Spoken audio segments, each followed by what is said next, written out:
Hello viewers. केंद्रीय विद्यालय संगठन की एडमिशन गाइडलाइन के इस डिटेल वीडियो में आप सबका स्वागत है। इस वीडियो में हम केंद्रीय विद्यालय संगठन द्वारा जारी की गई 2024-25 की जो गाइडलाइन है उस गाइडलाइन का विश्लेषण करेंगे कि इसमें क्या चेंजेस पिछले साल की तुलना में आए हैं। ऐसे पेरेंट जो अपने बच्चे के एडमिशन से रिलेटेड रूल रेगुलेशन जानना चाहते हैं उनके लिए ये वीडियो बहुत इंपॉर्टेंट होने वाला है। साथ में ही कॉम्पिटिटिव एग्ज़ाम की प्रिपरेशन से रिलेटेड कंटेंट भी इस वीडियो में आपको मिलेगा, तो बने रहिए इस वीडियो में अंत तक। तो देखिए, केंद्रीय विद्यालय संगठन की इस पीडीएफ में 3 पार्ट हैं। पहला पार्ट जनरल गाइडलाइन का है, दूसरा पार्ट स्पेशल प्रोविज़न से रिलेटेड है और तीसरे पार्ट में आपको एडमिशन प्रोसीजर के बारे में जानकारी दी जाएगी। तो चलिए चलते हैं एक एक पार्ट की ओर। तो पहला जो पार्ट है जनरल गाइडलाइन का, देखिए उसमें क्या मेन चीज़ हैं। तो देखिए लिखा हुआ है, in supervision of all the guideline governing admission in the Kendriya Vidyalaya that have been issued in the past, the following guideline are issued with the approval of competent authority to regulate admission in Kendriya Vidyalayas with effect from the academic section 2024 and 25 and onward। तो competent authority की approval से ही guideline जारी की जाती है, इसी को इस पॉइंट में क्लियर किया गया है।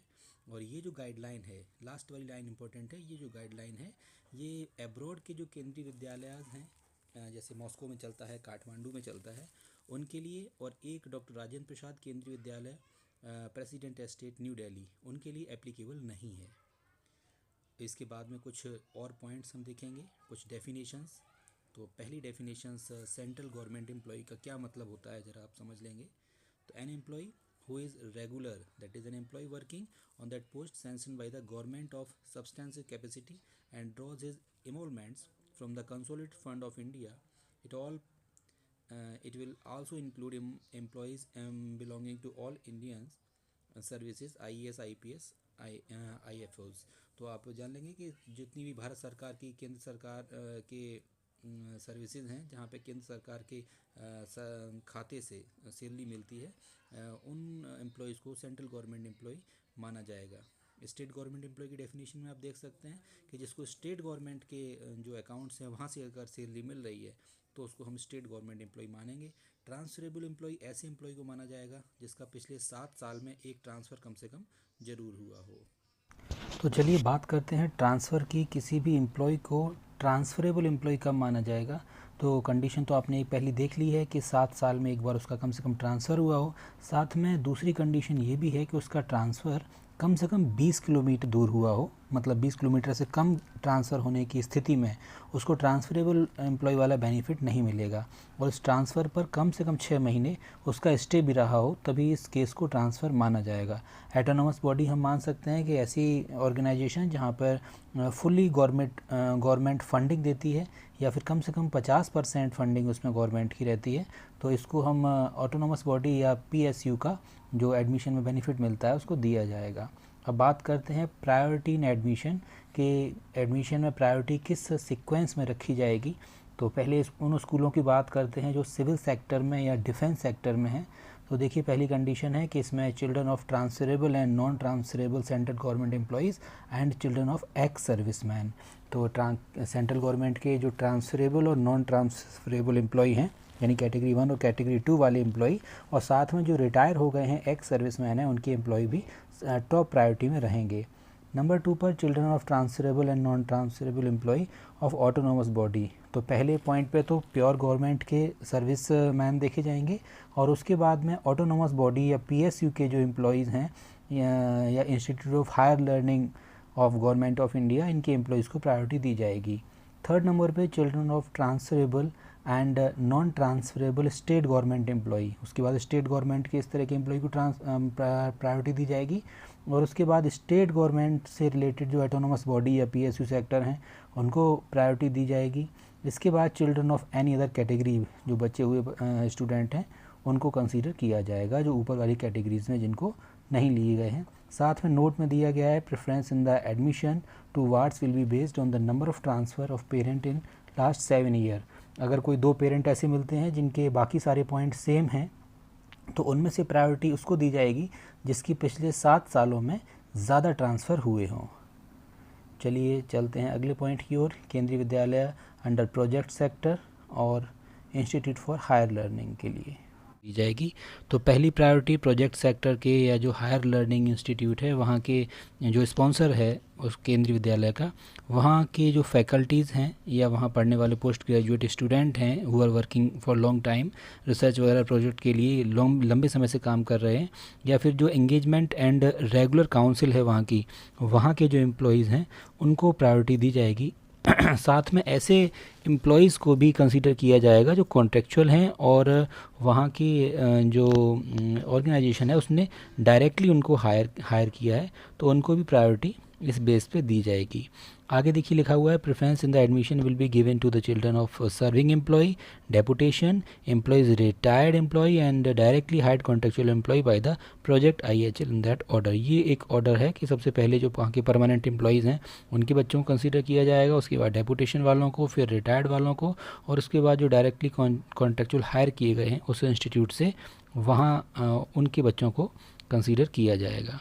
उसके बाद देखिए सेकंड प्रायोरिटी किसकी है, तो लिखा हुआ है children of transferable and non transferable central government employee and children of ex serviceman. तो दूसरी प्रायोरिटी अब यहाँ पे जो सेंट्रल गवर्नमेंट के एम्प्लॉयज़ हैं ट्रांसफरेबल और नॉन ट्रांसफरेबल उनको दी जाएगी, क्योंकि स्पॉन्सर जो बॉडी है वहाँ पे स्पॉन्सर बॉडी के एम्प्लॉयज़ को पहले प्रायोरिटी दी गई है। उसके बाद थर्ड नंबर पे children of transferable and non transferable employees of autonomous bodies PSU and institute of higher learning, इनके बच्चों को प्रायोरिटी दी जाएगी। फोर्थ नंबर पे children of transferable and non transferable state government employee, इनकी प्रायोरिटी। देखिए पांचवी जो प्रायोरिटी है children of transferable and non transferable employee of autonomous bodies PSU undertaking institute of higher learning, तो इनके एम्प्लॉयज़ को पांचवी प्रायोरिटी में रखा गया है। और इसके बाद जो बचे हुए चिल्ड्रन रह जाएंगे जिनको कोई भी इस तरह की प्रायोरिटी नहीं मिली है, उनको लीस्ट प्रायोरिटी होगी, लास्ट में उनको कंसीडर किया जाएगा। आगे देखिए नोट में दे रहे हैं preference in the admission to wards will be granted based on the number of transfer of parent in last 7 year. तो इसमें भी जो सिविल सेक्टर के स्कूल थे उसी की तरह उनको प्रायोरिटी दी जाएगी जिनके 7 सालों में ट्रांसफ़र ज़्यादा हुए हों। चलिए बात करते हैं एलिजिबल एज फॉर एडमिशन, आखिर केंद्रीय विद्यालय में एडमिशन के लिए बच्चों की एज क्या है। तो देखिए यहाँ पे क्लियरली लिखा हुआ है a child must be 6 year old for class 1 age on 31 March. 6 साल की उम्र चाहिए, 31 मार्च को ये कंसीडर की जाएगी, और साथ में 1 अप्रैल को भी अगर बच्चे का जन्म होता है तो उसको कंसीडरेशन में लिया जाएगा, उसको ओवर एज नहीं माना जाएगा। ये चीज़ यहाँ पे बहुत क्लियरली दी गई है। आगे देखिए एक टेबल दी गई है क्लास 1 के लिए 6 साल का बच्चा होना चाहिए, लेकिन 8 से ज़्यादा का नहीं होना चाहिए, यानी 6 साल से लेकर 8 साल तक के बच्चे कंसीडर किए जाएंगे 31 मार्च को कैलकुलेट करते हुए।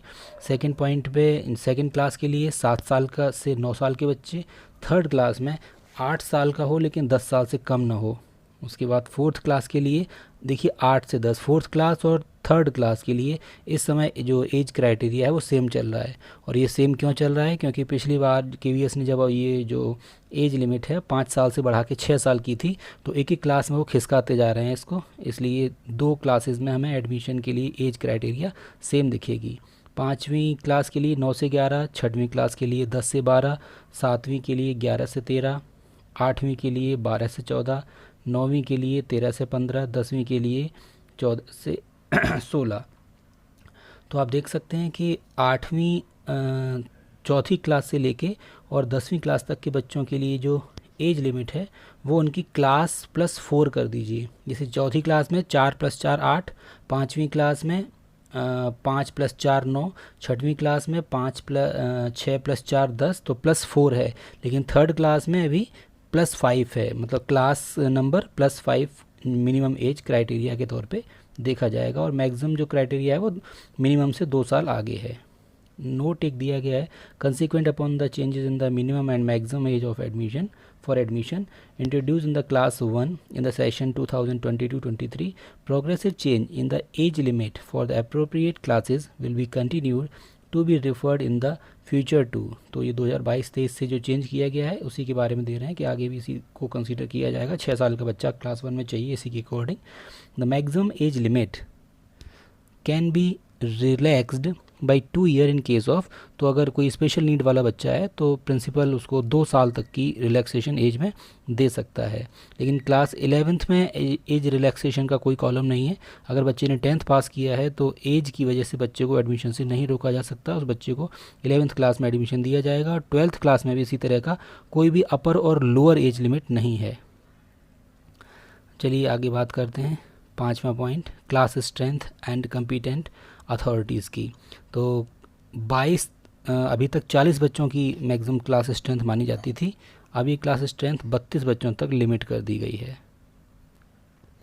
अब देखिए बात क्लास स्ट्रेंथ की हम लोग कर रहे थे, तो 32 तक की जो क्लास स्ट्रेंथ है उसमें अथॉरिटी प्रिंसिपल है। 30 जून तक ये सारे एडमिशन कंप्लीट होने हैं और registered and eligible candidate subjected to availability of vacancies, इसके हिसाब से इसको देखा जाएगा।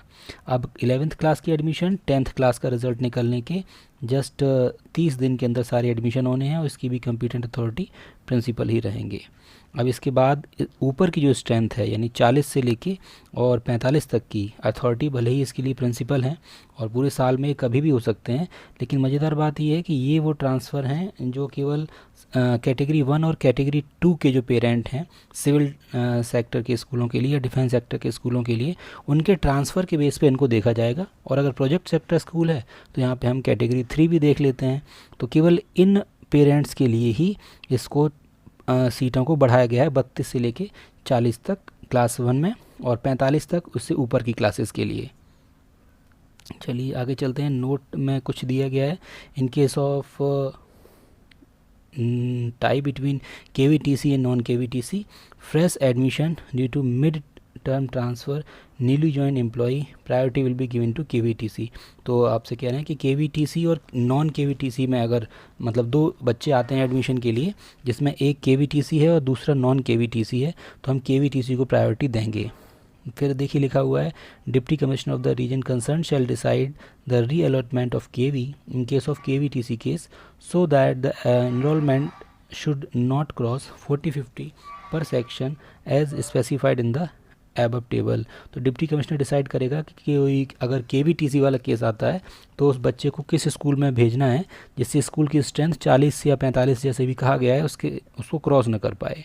फिर देखिए कह रहे हैं कि the upper limit of class strength for class 1 is 40, the academic strength 2024-25 and will continue to be implemented progressively in subsequent academic sessions, that is 40 for class 1 and second session 2025-26 for class 1 2 3 in the session 26-27 and so on। मतलब अब इस समय के लिए class 1 की जो maximum strength है वो 40 है और आगे आने वाले सालों में क्लास 2 की क्लास 3 की यही स्ट्रेंथ 40-40 मानते हुए कंसीडर की जाएगी। भले ही इस सेशन के लिए क्लास 2 और ऊपर की क्लासेस में ये मैक्सिमम स्ट्रेंथ 45 है, लेकिन आगे इस पूरे को 40 ही होना है। आगे देखिए रिजर्वेशन इन द एडमिशन, तो KVS में 15% जो सीट हैं वो शेड्यूल कास्ट के लिए रिज़र्व हैं, 7.5% जो सीट हैं वो शेड्यूल ट्राइब के लिए यानी STs के लिए, 27% सीट OBCs को दिया गया है। ये KVS के एडमिशन रिजर्वेशन क्राइटेरिया है। 3% जो सीट हैं वो जो स्पेशल नीड वाले बच्चे हैं जिनको हैंडीकैप बच्चे भी बोलते हैं आप, तो उनके लिए रिज़र्व करके रखी गई हैं। इसके बाद admission with KV transfer certificate including local transfer TC। Local transfer TC क्या होती है और किस तरह से इसको एडमिशन दिया जाएगा, इसकी प्रक्रिया को हम लोग समझते हैं। तो admission of children with KVTC will be consider subjected to the class strength mentioned in the table given at part A para 5 of this admission guideline. तो पहले जो टेबल दी गई थी उसमें जो मैक्सिमम स्ट्रेंथ क्लास में लिखी हुई थी उस स्ट्रेंथ को ध्यान में रखते हुए ही KVTC को कंसीडर किया जाएगा। मतलब ऐसा नहीं है कि क्लास की स्ट्रेंथ 45 पहले से है और आप KVTC को मिला के उसमें 46 कर दें, तो ऐसा काम अब नहीं होगा।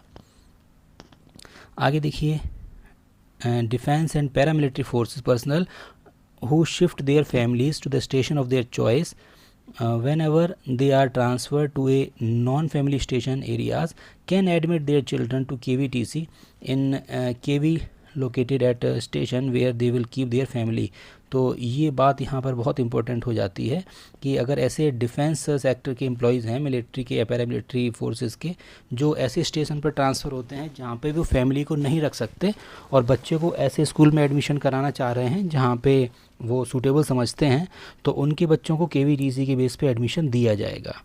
In all other cases, category 1 and 2 parent in the civil defense sector and category 1 to 3 in the project sector, where transfer of the parent is not involved, the admission with KVTC would be done only with the prior approval of Deputy Commissioner of the region concerned, subjected to the class strength. मतलब समझ लीजिए इसको, केवल defence sector के employees के लिए ही जो 40 और 45 की स्ट्रेंथ है उसको KVTC के केस में क्रॉस किया जा सकता है.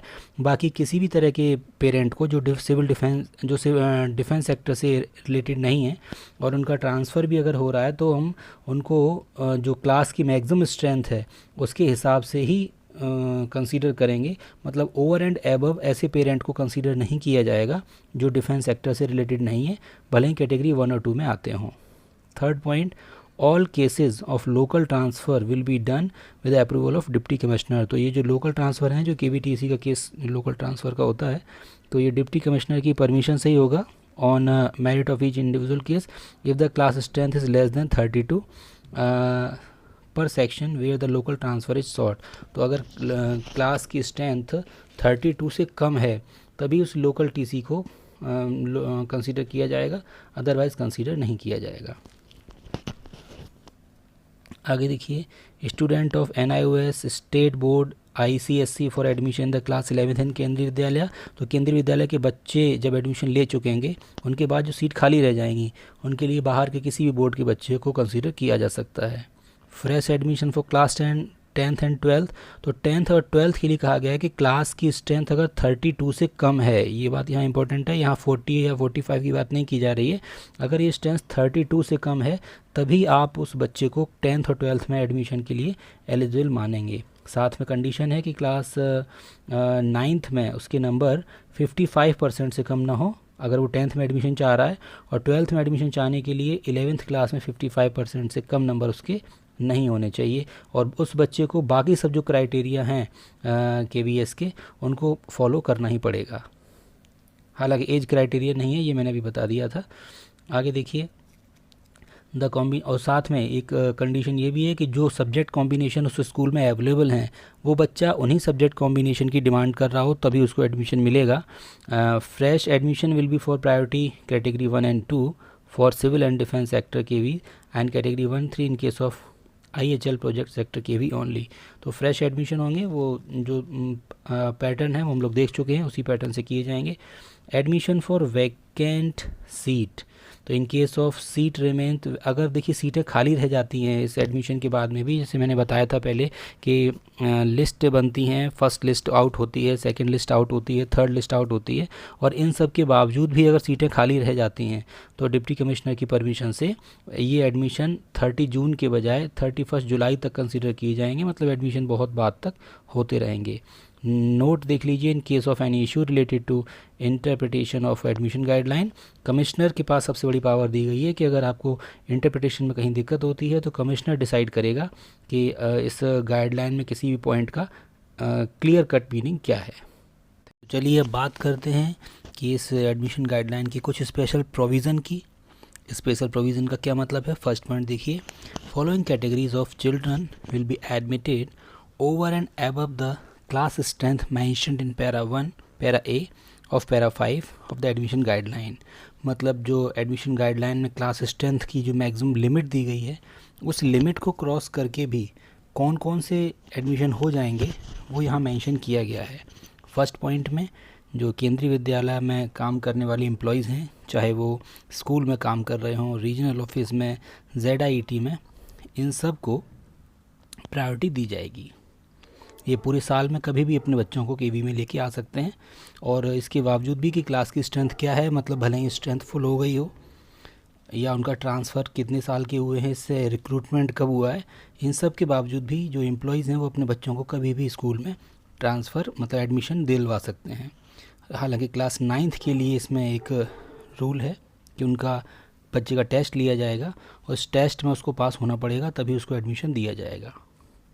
हालांकि बहुत नॉर्मल टेस्ट होता है, अगर बच्चा थोड़ा बहुत पढ़ने वाला है तो इस टेस्ट को निकाल ही लेता है। आगे देखिए दूसरे जो पॉइंट है, children of central government employee who die in harness. तो अगर कोई सेवारत कर्मचारी की मृत्यु हो जाती है और पेंशन पेपर उसके इशू किए जा चुके हैं, उन्हीं को आधार मानते हुए उसके बच्चों को भी ओवर एंड एबव एडमिशन दिया जाएगा। मतलब क्लास की स्ट्रेंथ कुछ भी हो, उसके बच्चों को एडमिशन मिलेगा। थर्ड पॉइंट में परमवीर चक्र, महावीर चक्र, वीर चक्र, अशोक चक्र, कीर्ति चक्र, शौर्य चक्र, सेना मेडल, नौसेना मेडल, इस तरह के जो मेडल होंगे, एयरफोर्स के भी जो वायुसेना मेडल मिलते हैं, इन सब मेडल मिलने वाले जो एम्प्लॉयज़ हैं उनके बच्चों को प्रायोरिटी मिलेगी। Children of recipient of president medal for gallantry and police medal gallantry. तो पुलिस गैलेंट्री के जो मेडल मिले हों या प्रेसिडेंट पुलिस मेडल मिले हों, इनके जो रेसिपिएंट हैं उनके बच्चों को भी प्रायोरिटी दी जाएगी ओवर एंड एबव। 5वें पॉइंट में देखिए, meritorious sports children who have secured first second and third position. तो ऐसे बच्चे जिनकी first second third position Khelo India, SGFI, CBSE, national state level games organisation जो गवर्नमेंट के द्वारा आयोजित किए गए हैं, उनमें ये पोजीशन अगर मिली है तो उनको भी एडमिशन KV में ओवर एंड अबव दिया जाएगा। राष्ट्रपति पुरस्कार स्काउट एंड गाइड में मिलता है, वो जिन बच्चों को मिलता है उन बच्चों को भी ओवर एंड अबव एडमिशन मिल जाएगा। Children who are recipient of national bravery award, जिनको नेशनल ब्रेवरी अवार्ड मिला है या बाल श्री अवार्ड मिला है या और ये नेशनल बाल भवन से, and children who are recipient of Pradhan Mantri Rashtriya बाल पुरस्कार। तो ये पुरस्कार जिन बच्चों को मिले हैं उनको भी ओवर एंड एबव के केस में एडमिशन दिया जाएगा। Children who have shown special talent in fine arts and have been recognised at national और state level including Kala Utsav winner. तो कला उत्सव के जो विनर हैं या इस तरह के बच्चे जिन्होंने आर्ट एंड क्राफ्ट के फील्ड में भी नेशनल लेवल पे कोई पुरस्कार जीता है, तो उनको भी ओवर एंड एबव के केस में एडमिशन दिया जाएगा। कोविड-19 में जो बच्चे अनाथ हो गए हैं उन बच्चों को भी PM केयर्स स्कीम के हेल्प से एडमिशन दिया जाएगा ओवर एंड एबव के केस मानते हुए। और साथ में स्पेशल प्रोविज़न भी है कि उनकी जो फ़ीस होती है वो माफ़ होती है। अच्छा, इसमें PM केयर्स चिल्ड्रन स्कीम में एक ख़ास बात ये भी है कि डिस्ट्रिक्ट मजिस्ट्रेट जो होता है वो इस लिस्ट को तैयार करता है और इस रिकमेंडेशन में 10 चिल्ड्रन पर KV दे रखे जाते हैं। मतलब एक केंद्रीय विद्यालय में 10 बच्चों को एडमिशन दिया जा सकता है और एक क्लास में 2 बच्चों को एडमिशन दिया जा सकता है। मतलब ये मैक्सिमम है, आप एक क्लास में 3 बच्चे नहीं भेज सकते, अलग अलग क्लास मिला के आप मैक्सिमम 10 बच्चों को इस PM केयर्स स्कीम के अंतर्गत एडमिशन दिलवा सकते हैं। क्लास 12th तक इनकी सभी तरह की फ़ीस है वो माफ़ रहेगी।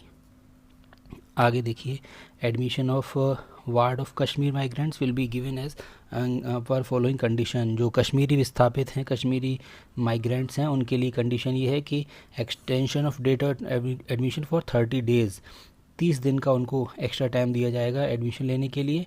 और उनको एज रिलैक्सेशन दिया जाएगा जो SC/ST कैंडिडेट के लिए रहता है उस तरह का। और admission will be given over and above admission उनको दिया जाएगा। तो ये कंडीशन है कुछ ओवर एंड एबव केस की। अब आगे देखते हैं, admission of wards of armed paramilitary forces and other, इनके लिए क्या कंडीशन है उनको देखते हैं। तो एडमिशन ऑफ चिल्ड्रन इन केंद्रीय विद्यालय on the basis of transfer certificate issued by the schools following NCERT, CBSE curriculum and syllabus and run by armed forces and paramilitary forces, run by Indian Coast Guard। मतलब इस तरह के जो school हैं जो किसी गवर्नमेंट की agency से स्पॉन्सर्ड हैं, DRDO वगैरह। तो entitlement only if the enrolment is less then 40। तो यहाँ पे 40 से कम स्ट्रेंथ होने पर आप वहाँ पे एडमिशन के लिए एंटाइटल्ड हैं। And the parent has been transfer to that place और has decide to settle at the place after his retirement और transfer to some non family station और posted in Naxal affected area and choose to keep their family elsewhere. Further, such requests shall be considered only in those stations where schools run by those government organization are not available. तो इनके बच्चों को transfer case में special provision में priority दी जाती है कि अगर वो ऐसे एरिया में ट्रांसफ़र हो रहे हैं जो नक्सल अफेक्टेड हैं या जहाँ पे फैमिली को नहीं रखा जा सकता, तो अपने चॉइस के स्कूल में वो अपने बच्चों को ट्रांसफ़र के लिए कह सकते हैं। तो ये जो प्रायोरिटी है एडमिशन की, ये कोस्ट गार्ड्स के स्कूल हैं या इसरो जो स्कूल और रन करता है, उन स्कूल्स में भी इस तरह के एम्प्लॉयज़ के बच्चों को प्रायोरिटी दी जाएगी। बस ये खास बात है कि ये प्रायोरिटी एम्प्लॉयज़ के बच्चों को मिलेगी, उनके ग्रांड चिल्ड्रंस को नहीं मिल सकती। तो authority will be endorse by concern deputy commissioner of the region where admission is sought. अब इस एडमिशन गाइडलाइन के हम लोग पार्ट सी पे चलते हैं। प्रोसीजर फॉर एडमिशन, क्या प्रोसीजर होगा? तो सबसे पहले पब्लिसिटी होगी। जो रीजनल ऑफिस है और स्कूल्स हैं वो लोकल न्यूज़पेपर में क्लास 1 के लिए एप्लीकेशन इनवाइट करने का नोटिस निकालेंगे, और जो एडमिशन गाइडलाइन में टाइम लाइन दी गई है उस टाइम लाइन के हिसाब से वो एप्लीकेशन स्कूल तक पहुंचेंगी। इसके बाद रजिस्ट्रेशन की बात आती है। तो registration shall not be done if there is no vacancy in the particular class. अगर क्लास 2 से ऊपर की क्लासेस के लिए स्ट्रेंथ फुल है तो कोई भी एडमिशन नहीं लिए जाएंगे, कोई भी रजिस्ट्रेशन नहीं होंगे। और इस तरह की इन्फॉर्मेशन स्कूल अपने नोटिस बोर्ड पर लगा देगा कि उसके यहाँ पे वैकेंसी पोजीशन क्या चल रही है। In case the number of children seeking registration is less because of which all seats have not been filled up, the principal shall issue is second advertisement. अगर एडमिशन के लिए जो वैकेंसी निकाली और सारे एडमिशन नहीं हो पाए, सीटें खाली रह जाती हैं, तो प्रिंसिपल फिर से एक एडवर्टीजमेंट निकालेगा जिससे बची हुई सीटों पर एडमिशन पूरा किया जा सके। Admissions are required to be made with the approval of executive committee of Vidyalaya. तो ये सारे जो एडमिशन होते हैं स्कूल में, ये एग्जीक्यूटिव कमेटी जो होती है उसको अप्रूवल देती है।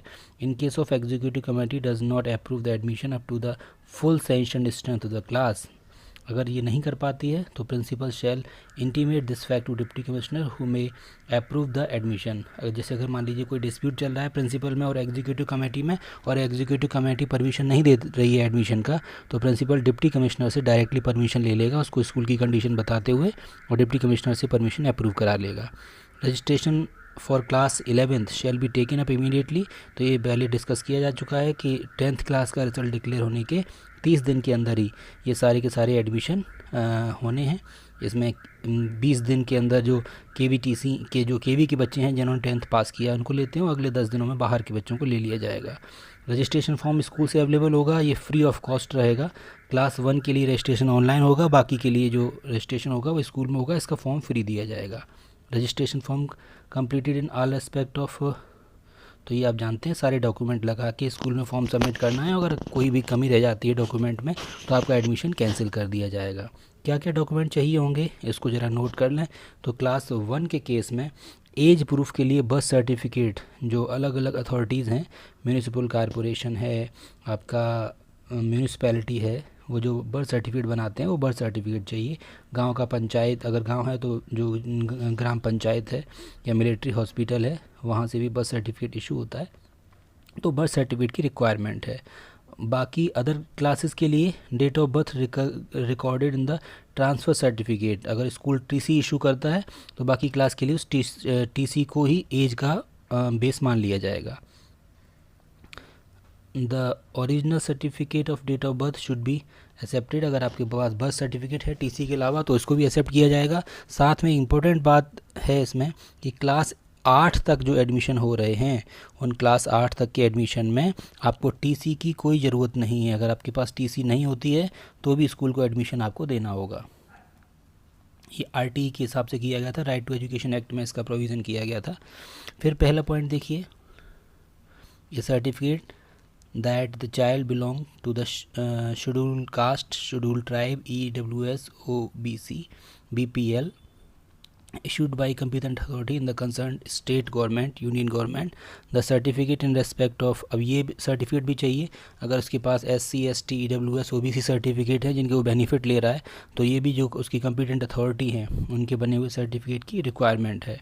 However, the certificate in respect of the child has to be submitted within a period of 3 months from the date of admission.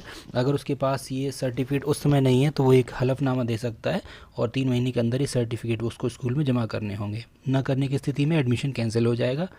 Certificate from the civil surgeon रेवली, जो स्पेशल नीड वाले बच्चे हैं, मतलब हैंडीकैप बच्चे हैं, तो उनका जो सर्टिफिकेट होगा वो जो सिविल सर्जन होगा उसके यहाँ से बना हुआ अप्रूव होगा। तो हैंडीकैप कोटा 3% जो उनको बेनिफिट मिल रहा है इस सर्टिफिकेट की बेस पे ही मिल पाएगा। जो सर्विस पर्सनस हैं कैटेगरी 1 या कैटेगरी 2 का जो एडमिशन ले रहे हैं, तो वो पिछले 7 सालों में जो उनके ट्रांसफ़र हुए हैं, ट्रांसफ़र बेनिफिट का अगर वो यूज़ करते हैं तो पिछले 7 साल के ट्रांसफ़र पेपर होंगे वो सबमिट करेंगे। A certificate of retirement for uniformed defence employ, अगर कोई डिफेंस एम्प्लॉय रिटायर हो गया है तो रिटायरमेंट सर्टिफिकेट लगाएगा और रेजिडेंस प्रूफ भी लगाएगा। अब नोट क्या है, mere registration will not confer a right to admission. आपने फॉर्म भर दिया जिससे आपका एडमिशन हो गया, सर नहीं होगा, इनकम्प्लीट फॉर्म अगर आपके होते हैं तो एडमिशन आपका रिजेक्ट कर दिया जाएगा। वैकेंसी की पोजीशन अगर कम ज़्यादा होती है तो आप उसमें कोई क्लेम कर नहीं सकते। Admission secure on the basis of any wrong certificate, कोई भी गलत सर्टिफिकेट लगा के अगर एडमिशन ले लिया है तो बाद में ऐसी गलती पाए जाने पर आपका एडमिशन कभी भी कैंसिल किया जा सकता है प्रिंसिपल के द्वारा। क्लास 1 में आप जो एडमिशन ले रहे हैं ये ऑनलाइन से होंगे। तो इन डबल शिफ्ट अगर केंद्रीय विद्यालय 2 शिफ्ट के हैं तो ऐसे केस में दोनों शिफ्ट के लिए आपको सेपरेटली अप्लाई करना पड़ेगा और आपको जो एक स्कूल होगा उसी में कंसीडर किया जाएगा, दोनों स्कूल में कंसीडर नहीं किया जाएगा। आगे देखिए 5th point, in respect of category 1 2 3 4 admission the vacancy of a certificate submitted by parent is proof of their service must be invariably verified by the principal। Principal verify करेगा कि जो service certificate parent ने दिया है वो सही है या नहीं है। अब इसके बाद आते हैं मेथड ऑफ एडमिशन, किस तरह से एडमिशन होंगे। तो यहाँ पे कुछ लिस्ट बनाई जाती हैं कुछ बेसिस पे, वो बेस क्या हैं ज़रा उनको देखते हैं। तो चलिए देखते हैं क्लास 1 में एडमिशन का क्या मेथड है। 25% सीट आरटी के अंदर रिज़र्व हैं, 15% seat SC candidate, 7.5% ST candidate और 27% ओबीसी कैंडिडेट जो नॉन क्रीमी लेयर हैं उनके लिए रिज़र्व की गई हैं। 3% सीट स्पेशल नीड वाले बच्चों के लिए रिज़र्व की गई हैं। तो the student admitted under category 1 will also include, तो कैटेगरी 1 में जो एडमिशन लिए जा रहे हैं उसमें एससी एसटी ओबीसी ये कैंडिडेट लिए जाएंगे।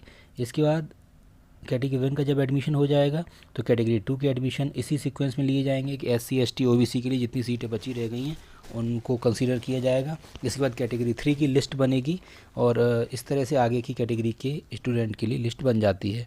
तो आप देख सकते हैं कि 8 सीटें हैं वो आरटी के लिए रिज़र्व हैं 32 सीट में से, 5 सीट एससी कैंडिडेट के लिए, 2 सीट एसटी कैंडिडेट के लिए और 8 सीट जो ओबीसी कैंडिडेट हैं उनके लिए रिज़र्व रखी गई हैं। 3% सीट हैं वो स्पेशल नीड के चिल्ड्रन के लिए हैं।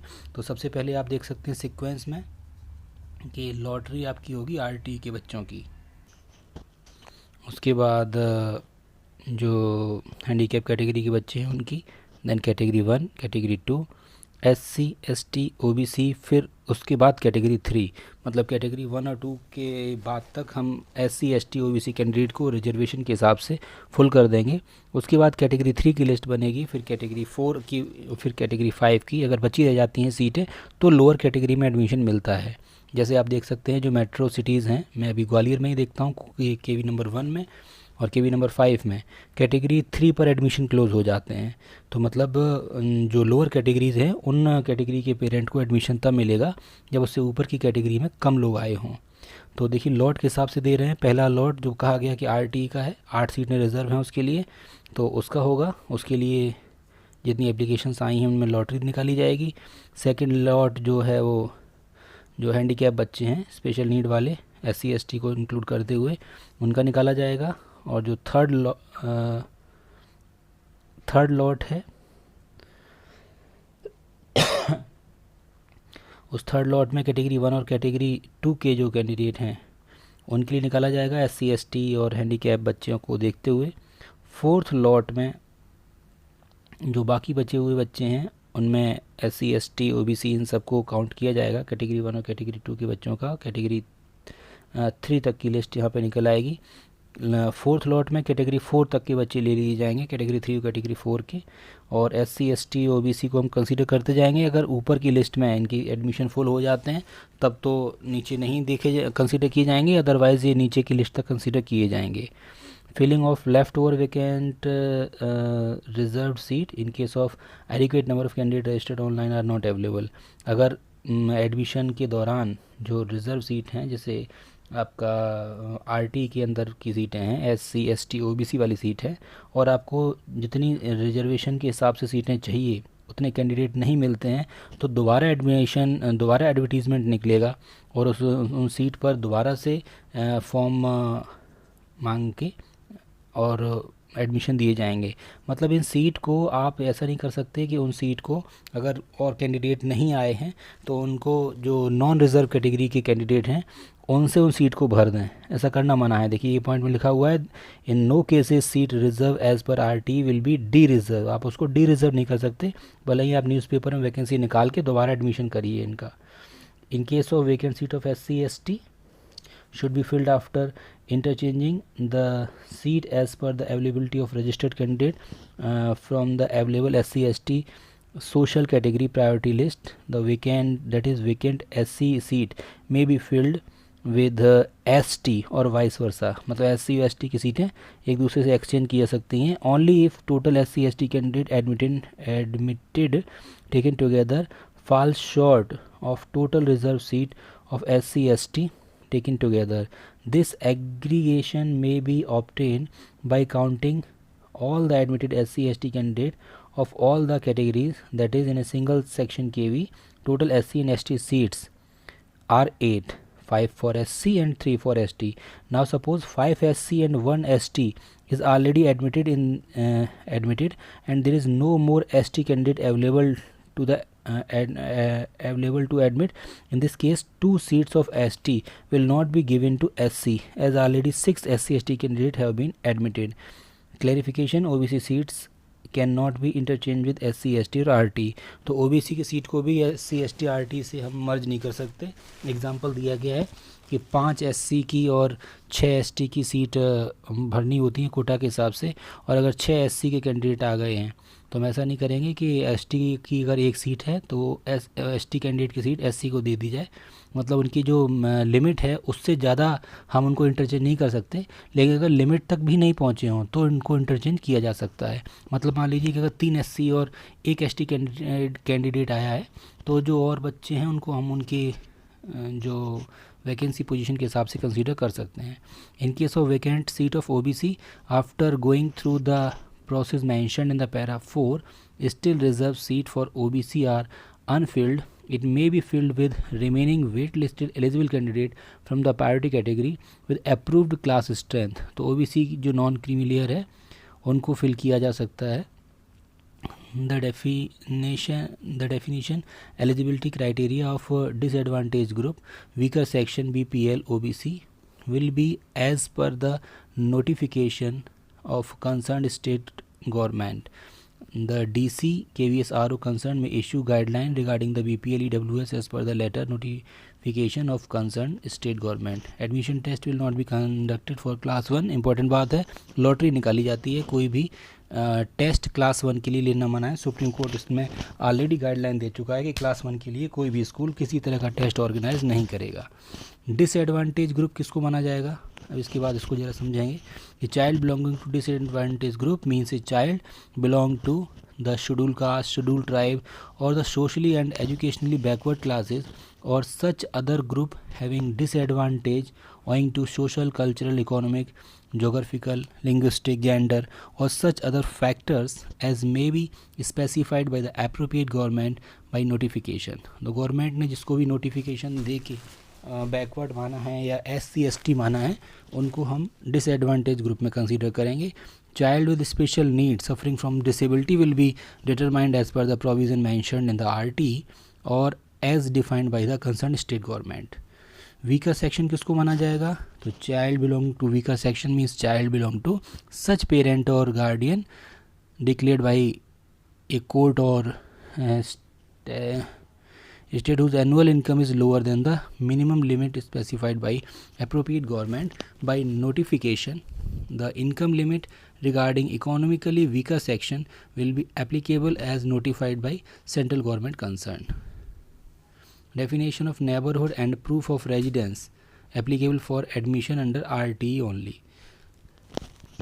तो neighborhood की यहाँ पे एक definition दी गई है कि जो मेजर सिटीज़ हैं अर्बन एरियाज़ वाले शहरी क्षेत्र के स्कूल हैं, डिस्ट्रिक्ट हेडक्वार्टर या मेट्रोज़ में स्कूल की 5 किलोमीटर की रेडियस में रहने वाले बच्चों को आरटी में प्रायोरिटी दी जाएगी। और जहाँ पर मेट्रोज़ नहीं है वहाँ पे 8 किलोमीटर की रेडियस में रहने वाले बच्चों को आरटी में कंसीडर किया जा सकता है। तो ये लगभग सभी बच्चों के लिए हम लोग इस तरह का एक पेपर मांगते हैं पेरेंट्स से, जिसमें वो डिक्लेयर करता है कि उसका जो निवास है वो स्कूल से 8 किलोमीटर की या 5 किलोमीटर की जैसे भी कंडीशन हो उस रेडियस में आ रहा है। आगे देखिए, composition of committee for offline draw of lot. अभी कमेटी बनाई जाएगी, वो कमेटी लॉटरी को कंडक्ट कराएगी। इस कमेटी में कौन कौन होगा? तो प्रिंसिपल इस कमेटी के कन्वीनर होंगे। 5 मेंबर होंगे मेनली इसमें। पहला मेंबर प्रिंसिपल हो गया, दूसरा मेंबर एक टीचर होगा। Member to be nominated by principal, मतलब प्रिंसिपल इस टीचर को नॉमिनेट करेंगे। 3 और 4, 2 पेरेंट्स 1 लेडी, 2 पेरेंट भी इसके मेंबर होंगे, उनमें से एक लेडी का होना ज़रूरी है। और 1 parent has to from the candidates to be considered under section 12(1)(c) of RT act 2009। VMC member होंगे, जो चेयरमैन जिसको नॉमिनेट करेगा, ऐसा एक VMC मेंबर भी इस कमेटी में रखा जाएगा। इसके अलावा 6वें मेंबर के तौर पे 9 से लेकर 12 तक के एक बच्चे को प्रिंसिपल नॉमिनेट कर सकते हैं, जो इस प्रोसेस को आगे करवाते हैं। दिस कमेटी में be notified with the concurrence of chairman VMC at least 5 days in advance to do the lot and displayed on the school notice board। तो स्कूल के नोटिस बोर्ड पर लॉटरी कब होने जा रही है इसकी इन्फॉर्मेशन देनी होगी 5 दिन पहले कम से कम। फ़ी एंड अदर कंसेशन, तो फीस के लिए कह रहे हैं कि RTE का जो 25% कोटा है उसमें जिन बच्चों का एडमिशन होगा उनकी कोई फ़ीस नहीं लगेगी।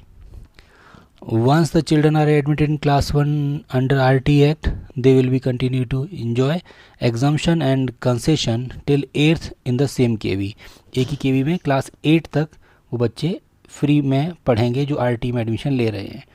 Address proof of parent should be furnished at the time of registration. Registration के समय में उसका एड्रेस प्रूफ ले लिया जाएगा। Employees who have the facility of free reimbursement in their department can not claim RT।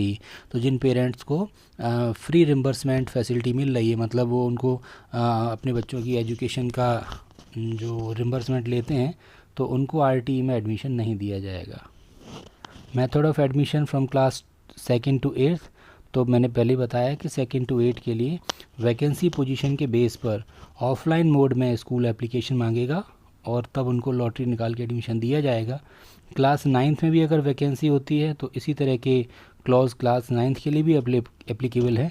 केवल एक रिटन टेस्ट ज़रूर लिया जाता है क्लास 9th के लिए, जो ये चेक किया जाता है कि बच्चा मिनिमम पासिंग मार्क एक्वायर कर पा रहा है या नहीं कर पा रहा है।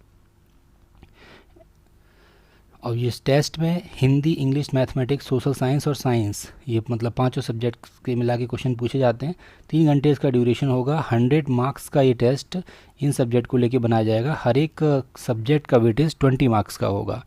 कैंडिडेट मस्ट सिक्योर, तो 33% मार्क्स इसमें सिक्योर करने हैं। हालांकि जो SC ST और हैंडीकैप कैटेगरी के बच्चे हैं वो 25% मार्क्स लाने पर भी पास माने जाएंगे। क्लास 11th में एडमिशन के लिए तो 40 स्ट्रेंथ है वैसे इसकी अभी इस समय, साइंस, कॉमर्स, ह्यूमैनिटीज सभी में। तो आपको पता ही है कि 10th क्लास का रिज़ल्ट जो निकलेगा CBSE का, उसके 30 दिन के अंदर सारे एडमिशन कंप्लीट हो जाते हैं। तो उसके हिसाब से इन बच्चों को आपको एडमिशन दिलवाना है। Merit list to be prepared for registered on KV student only. However if the, तो देखिए KV के जो बच्चे होंगे उनको जो एडमिशन मिलेगा वो मेरिट बेस पे मिलेगा। उनकी मेरिट बनाई जाएगी, एक लिस्ट बनेगी, उसके अकॉर्डिंग उनको एडमिशन दिया जाएगा। और इसके बाहर के बच्चे हैं उनके लिए भी मेरिट लिस्ट बनती है, उसके बेस पे उनको कॉल करके स्कूल बुलाता है या एडमिशन की जो लिस्ट है उनकी नोटिस निकालता है। इन केस ऑफ 2 और more candidate obtaining equal marks in aggregate in all subject, the inter से मेरिट ऑफ सच कैंडिडेट में भी डिटरमाइंड एज फॉलोज। अगर 2 बच्चों के नंबर एकदम सेम आते हैं मेरिट लिस्ट बनने के टाइम पे, तो क्या कंडीशन होंगी कि candidates obtaining higher marks in mathematics, तो मैथमेटिक्स में ज़्यादा नंबर लाने वाले बच्चे को प्रेफरेंस दी जाएगी। अगर 2 कैंडिडेट के सेम मार्क्स मैथमेटिक्स में भी हैं, मतलब बाकी सारे मार्क्स सेम हैं, फिर मैथमेटिक्स में भी सेम है उसके मार्क्स, तब उसको साइंस के मार्क्स देख के प्रेफरेंस दी जाएगी. In case of a tie between 2 और more candidate obtaining same marks in maths and science together, then student older in age as per date of birth will be given precedence over the other.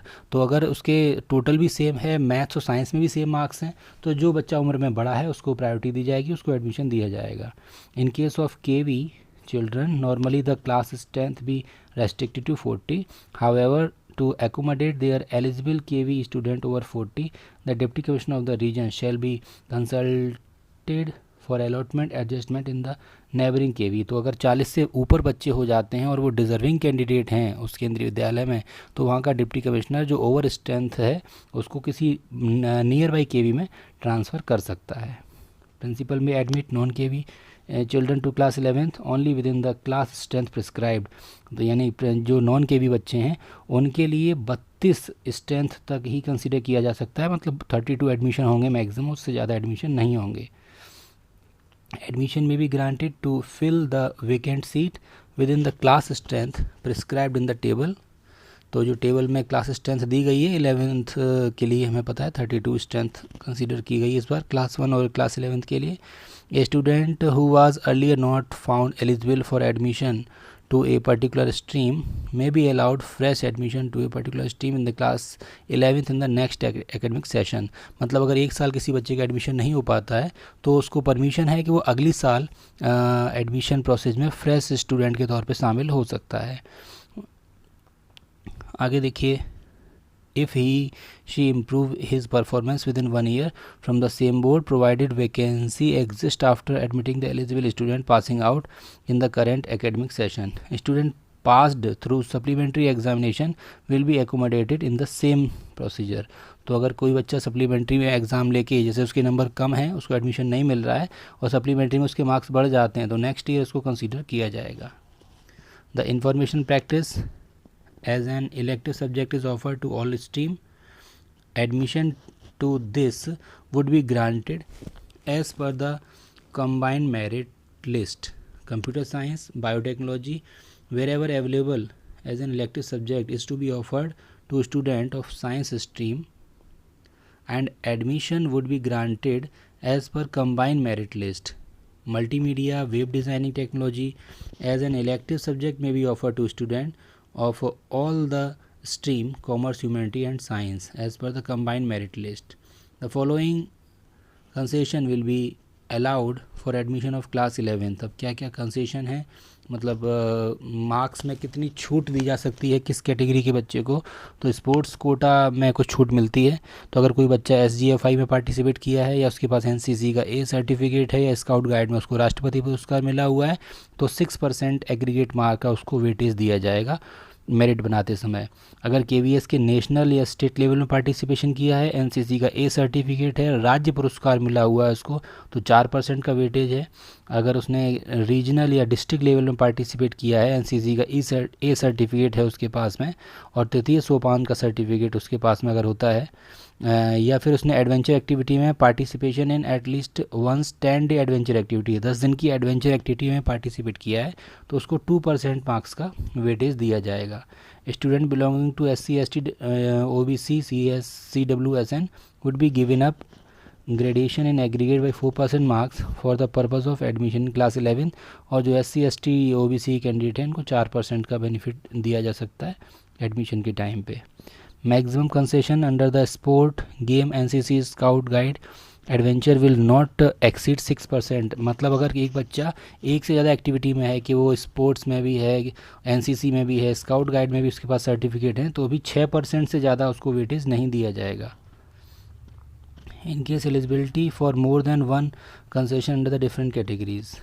Further this admission guideline will be extended to Balvatika classes wherever applicable. Any changes required to the admission guideline in any emergent circumstances at any time of year, the changes can be made with the prior approval of chairman. तो chairman को पूरे अधिकार हैं, वो किसी भी समय इस एडमिशन गाइडलाइन में अगर कोई चेंजेस होते हैं तो वो चेंजेस कर सकता है. Thank you very much for watching.